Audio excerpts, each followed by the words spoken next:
നമസ്കാരം. എല്ലാ മലയാളി വാർത്താ പ്രേക്ഷകർക്കും നല്ലൊരു ദിവസം ആശംസിച്ചുകൊണ്ട് വാർത്തകളിലേക്ക് കടക്കുകയാണ്. ഏവർക്കും സ്വാഗതം. ബി.ജെ.പി. ദേശീയ നിർവാഹക സമിതി അംഗവും കേരളത്തിലെ പ്രമുഖ നേതാക്കളിൽ ഒരാളുമായ ശോഭാ സുരേന്ദ്രനെ എഴുതിത്തള്ളാനും ആക്ഷേപമുന്നയിച്ച് നാണം കെടുത്താനും ശ്രമിച്ചവർക്ക് എട്ടിന്റെ പണി.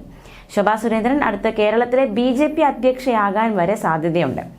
ശോഭാ സുരേന്ദ്രൻ ദില്ലിയിലെത്തി ആഭ്യന്തരമന്ത്രി അമിത്ഷായുമായി കൂടിക്കാഴ്ച നടത്തി. അമിത്ഷായ്ക്ക് കൃഷ്ണ വിഗ്രഹം സമ്മാനിച്ചു. കേരളത്തിലെ ബി.ജെ.പിയെ പ്രതീക്ഷിച്ച ലക്ഷ്യത്തിലേക്ക് എത്തിക്കാൻ തനിക്ക് ആത്മവിശ്വാസം നൽകുന്നതാണ് അമിത്ഷായുമായുള്ള കൂടിക്കാഴ്ചയെന്നാണ് ശോഭാ സുരേന്ദ്രൻ പ്രതികരിച്ചത്.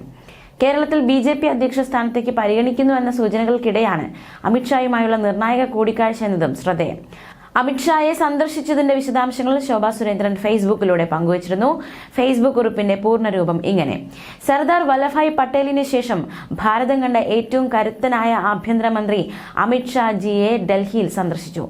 രാജ്യത്തിന്റെ സുരക്ഷയ്ക്കായി പ്രധാനമന്ത്രി നരേന്ദ്രമോദിയോടൊപ്പം തോളോട് തോൾ ചേർന്ന് ചരിത്രപരമായ നടപടികൾ കൈക്കൊള്ളുന്ന അമിത്ഷായോടൊപ്പമുള്ള കൂടിക്കാഴ്ച കേരളത്തിലെ ബി.ജെ.പിയെ പ്രതീക്ഷിച്ച ലക്ഷ്യത്തിലേക്ക് എത്തിക്കാൻ എനിക്ക് കൂടുതൽ ആത്മവിശ്വാസവും ദൃഢനിശ്ചയവും പകർന്നു നൽകുന്നതായിരുന്നു. ഇത്തരത്തിലായിരുന്നു ശോഭാ സുരേന്ദ്രന്റെ ഫേസ്ബുക്ക് കുറിപ്പ്. തിരഞ്ഞെടുപ്പ് ഫലത്തിന് പിന്നാലെ ബി.ജെ.പിയിൽ അസ്വസ്ഥതകൾ കനലാളിക്കത്തിയിരുന്നു.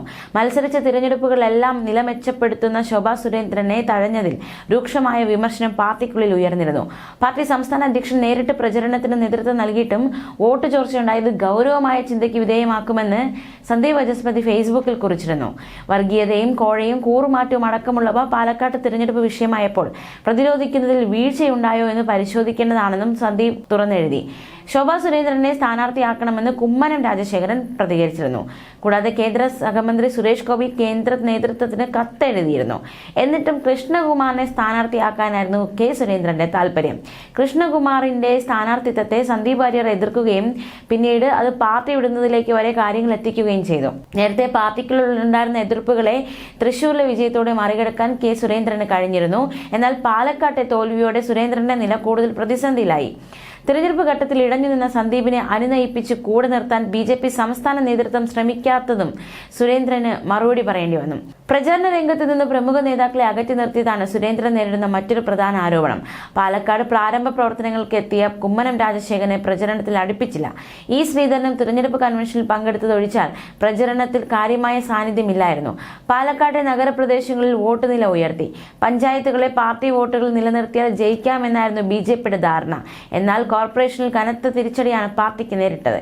ഇ. ശ്രീധരനേക്കാൾ 10,671 വോട്ടുകളുടെ കുറവാണ് കൃഷ്ണകുമാറിനുണ്ടായത്.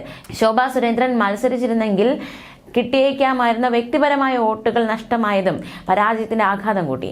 പാലക്കാട്ടെ പരാജയവും കെ സുരേന്ദ്രന്റെ പ്രവർത്തന രീതിയും കേന്ദ്ര നേതൃത്വം സൂക്ഷ്മതയോടെയാണ് നിരീക്ഷിച്ചത്. അടുത്ത തദ്ദേശ തിരഞ്ഞെടുപ്പിന് മുന്നോടിയായി സംഘടനാ തലത്തിൽ അഴിച്ചുപണി ഉണ്ടാകാനാണ് സാധ്യത. ഇക്കാര്യം കേന്ദ്ര ആഭ്യന്തരമന്ത്രി അമിത്ഷായുടെ സജീവ പരിഗണനയിലാണ്. അതിനിടയിലാണ് ശോഭാ സുരേന്ദ്രന്റെ സന്ദർശനം. ന്യൂസ് ഡെസ്ക് മലയാളി വാർത്ത.